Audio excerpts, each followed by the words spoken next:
Well, I'm preparing for the Olympics. I'm staying in Germany to train there for until the Paris Olympics.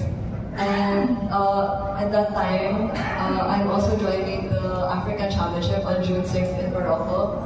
And my coach also planned some training camps in Poland and in Hungary. And on July 14th, we fly to Paris because we were invited by the Japanese and the French national team to train with them. And yeah, as for your second question, well, when I went to Ivory Coast, I think it reminded me a lot of Filipinos because they were also very welcoming. And when I arrived at the airport, like, lahat ng teammates ko na nag-wait sa labas ng airport. Tapos may flowers pa sila for me. And they were just super sweet. And yeah, they reminded me of my teammates also in the national team of the Philippines.